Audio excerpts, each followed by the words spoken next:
On Sunday, my family and I have the habit that we go to church. It's a day that we stop. For us, it's just a day that we feel like we're going to spend it in fellowship. And it's a day that we're going to dedicate 1 hour, hour and a half, 2 hours from the time we go to the time we come back, that we spend it with God. So think about that. It's really interesting because, afterwards, I meditate a lot on the messages and I meditate a lot on what is being said. And for once, for an hour, I see all of a sudden what I don't see ever during the week.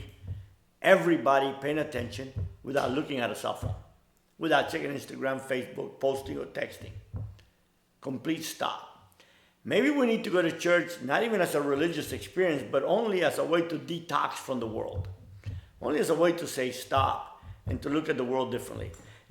Today, as I was sitting in church and hearing this amazing message, I was thinking a lot about my life and asking myself, how does the life of a very successful person in today's world compare to the life of a drug lord?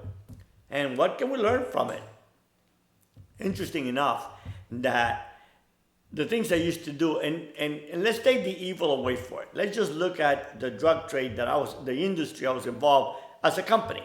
Let's put aside the fact that it was evil, it was horrific, and I prayed to God it had never happened. But let's just put that aside and what can we learn from it? So I used to get up at 6 o'clock in the morning every day, and I would work out for an hour, hour and a half, take a shower, and I'd be at my office by 8 o'clock.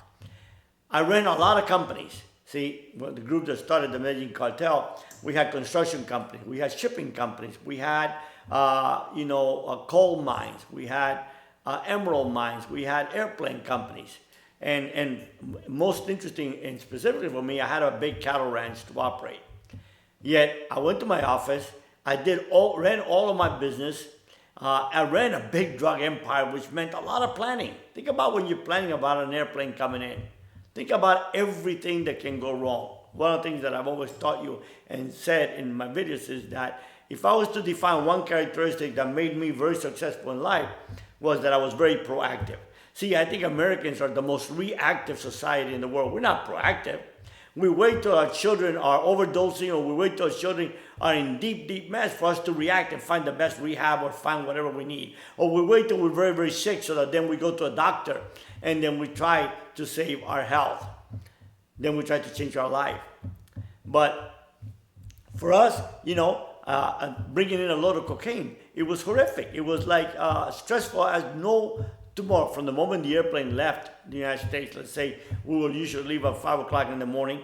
Think about all that could go wrong on the way there. What if the DEA had a bug? What if the pilot was compromised?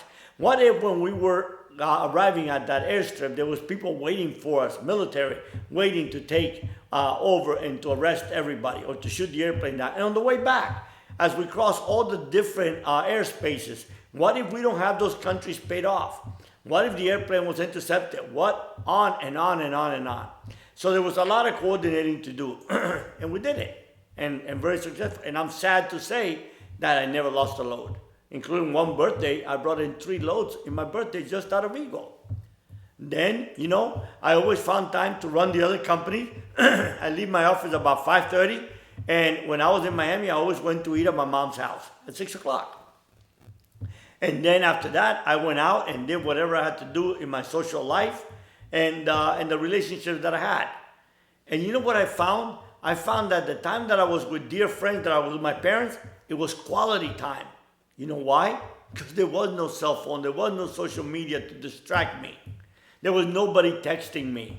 There was nobody calling me because I hated phones. I didn't allow anyone to ever call. The only reason we had a phone in the house was for 911 or for an emergency. But I never made a phone call. If I wanted to see a friend of mine, I would just simply get in the car and go see a friend of mine. And when we were together, we spent quality time together. That has disappeared. So why is it that now you take a very successful entrepreneur and his family is devastated? He's stressed out. He has cardiac problems. He don't have time to get a checkup. On and on and on and on. And at the end of the day, yes, he's accumulated so much wealth, but at the expense of what? At the expense of a broken marriage? at the expense of children on drugs, at the expense of a devastated family, no family life at all. So was it worth it? For me, it's very similar. In the industry I was, than to so many multi-millionaires that I know. At the end, my life was destroyed because of the choices I made. And at the end, the life of many of these multi-millionaires is also destroyed. You know, there's just not enough they can get. I couldn't get enough. I remember my godfather telling me, why do you want to go to Bolivia? Why do you want to take that risk? You're making $2 million, $3 million a month, $1 million. And I'm like, because I can make $7 million 3 times a month. But did I really need $7 million 3 times a month? Did it change my life at all? I look at my life today and I live with so much more minute. But I have no stress because today I have a balanced life. I get up and I have priorities. And my priorities is my devotional time.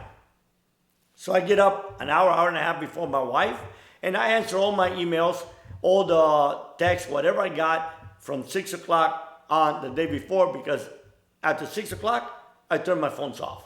I don't receive calls. I don't receive texts from anyone. Very often do I get a call from many of my kids because they know that, I just don't receive calls at that hour. So anyway, but the interesting thing is that, and then when my wife wakes up, we do our devotional. We spend about half an hour in prayer and, analyzing our life and dedicating, reading scripture. It could be for you anything.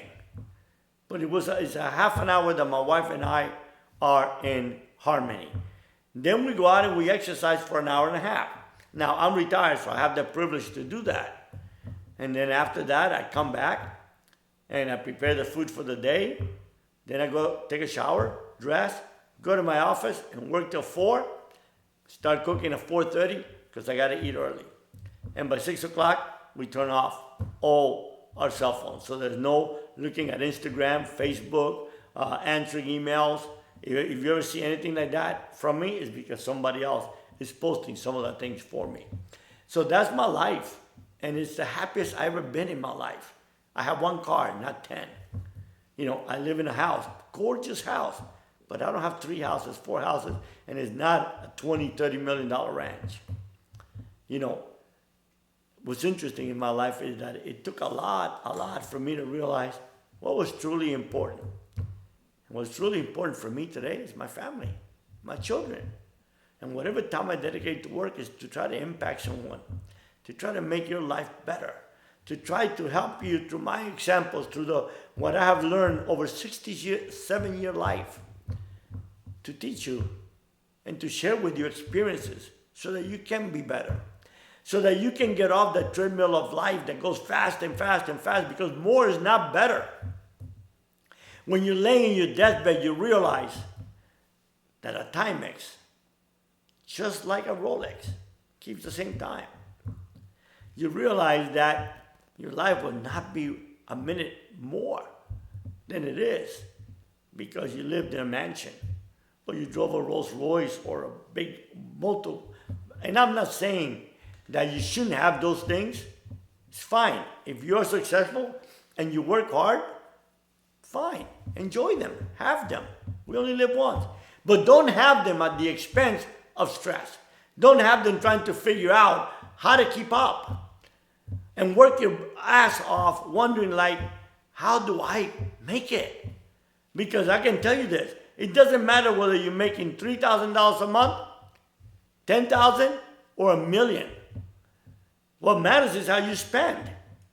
Because trust me, I know what it is to spend $3 million a month in the 70s. I did that easily. I can teach you how to do it very, very easily. I can also teach you how to live on $1,000 a month. When I was out of prison going to school, I had nothing. None of those two. The amount of income I earned, the bigger or lesser, did not make the difference in the joy that I had. See, the joy that I had, I found within me. For me, I found it in finding a relationship with a person named Jesus. And if he doesn't exist, it's fine, because you know what? At the end of the day, I've lost nothing. I've been a good guy. I've been trying to help everybody I can. And I try to listen to where he says, hey, if you're weary, if you're downtrodden, if your burden is heavy, Come follow me. Come imitate me. So how do we imitate Jesus? How do we imitate him? Not as a religious figure, but let's say simply as a person. A person that had peace, a person that people admire, a person that was exemplified by his love, a person that was wise beyond any means. Let's forget. Let's just say that for you, he's not God as he is for me. But let's forget for you, just a person, a philosopher. Just like you would follow Buddha, just like you would follow Muhammad, whoever you follow. Just look at Jesus as a philosopher. And it's interesting what he said. I had communion with the Father. And as the Father did, I did. And then throughout all the writing, it says that he went to the temple. And it's interesting, the following words. As he always did. He went to the temple on the Sabbath. As he always did. Interesting that here is this great figure in history. Let's say this great philosopher made it a habit of stopping one day a week to go and worship. I'm not telling you that that's what you need to do, as he did. But it's interesting because if we look at creation, if you believe in the plan of creation, and it says that God created men and women, humanity, on the 6th day. And the 7th day, he rested. Stop for a second. So the first thing that humanity did when they opened up their eyes is they rested. They rested. See, he did not create humanity on Sunday, and then come Monday, the first thing they did was work. So they rested, and then Monday they worked. So as they are rested, it's easy for them to spend a week working because then they know that come the end of the week, they're going to rest. But for us, it's reverse. We work, and we say we're going to rest on Sunday, but we don't. We find that the opportunity to do the things we didn't do during the week, to work more, to do the to-do list, not to rest. Because we feel that if we don't get it now, we never will. But you know what? That is the biggest BS in the world. Because you can get it now, and if you balance your life, you eventually will get it later. The problem is that many of us kill ourselves. There's more people dying of cardiac arrest, younger and younger, every year. Interesting. Why? Because stress. 77% of people that they were interviewed and were asked, do you think that your life is very stressful? Out of those many people that were asked that question, 77% said yes, that they suffer from stress. So stress equals death, eventually. But we don't learn. We get on that treadmill, and look at your life like a treadmill. You get on the treadmill and you go a 3, and it's a natural walk, right? 3 miles per hour is usually what a person that walks leisurely walks. But then that's not enough. So we go to 3.5, and we walk, and that's not enough. We go to 4, 5, 6, and then now we're not breathing as well. And then we get it up to 6.5, and we have to pull out because we just can't breathe anymore. That's our life. It's a treadmill. And it gets to the point that when we have to pull out, it's because life puts us out and we can't breathe anymore. And then we ask ourselves, was it worth it? Was it really worth it? Was it working so much and so hard at the point of sacrificing our family, our values, and those that we love? For what? For more? More is not better. Finding joy in less is the key. Finding joy in less is the key. I first found meaning for my life after I just forfeited over $60 million to government and lay in a jail cell, not knowing if I ever see my children, if I would ever bury my parents, if I would ever be free to walk my daughters down the aisle. Didn't know that. But I found joy. You know why? Because for the first time in my life, the focus was not on me. The focus was in what was my life all about. For me, it realized that life was all about impacting the life of others. And that's when I found meaning for my life. And that's what I do today. Now, it doesn't mean that I have not worked extremely hard. It doesn't mean that I have not worked 7 days a week sometimes. I have.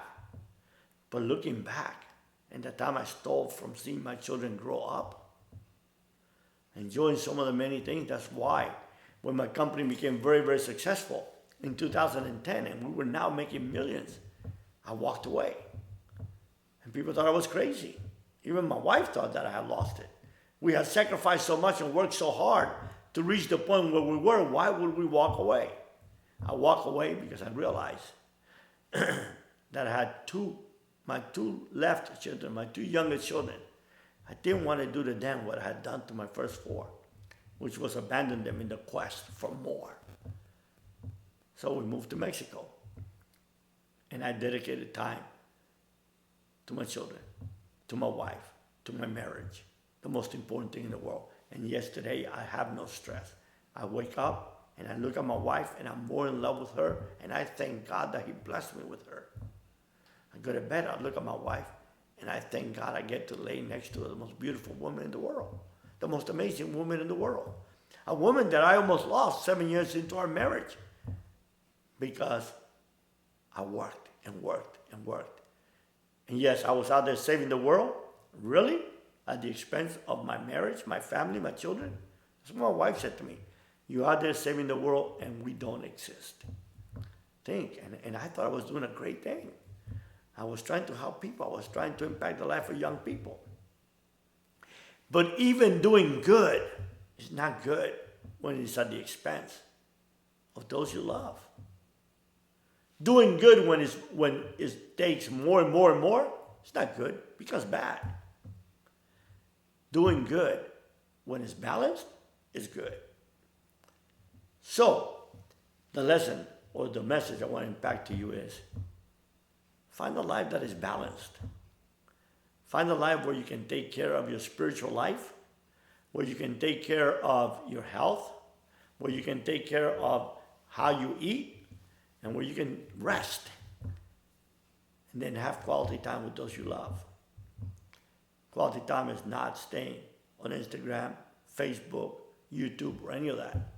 Quality time is one-on-one. Wow, through the horrors of the drug cartel, I did have quality time with those I love because there was nothing else to distract us. Even though I thought I could die any minute. But yet I had quality time.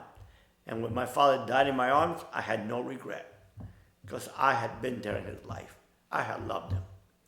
As he laid in that hospital bed, suffering from cancer and having poop all over his body, and I would bathe him, and then he would ask me to put powder on him because he felt so undignified. But then suddenly he was bathed, smelling clean, dying, but he felt dignified. So find time for that. Don't wait till it's too late, my brothers and sisters, because life just but a fleeting moment in time. Think about it. 2022 is gone. 2023 is almost, January is almost gone. Don't let 2023 go and pass you by without finding that balanced life that gives you rest. And when you rest, you rest. And it's time for me, and I pray for many, it's time to spend with God. It's time to spend with family. And then your life will be more joyful. And then the day your eyes close, you don't have to have any regrets. The worst thing that you can live in life is with regrets. Be blessed.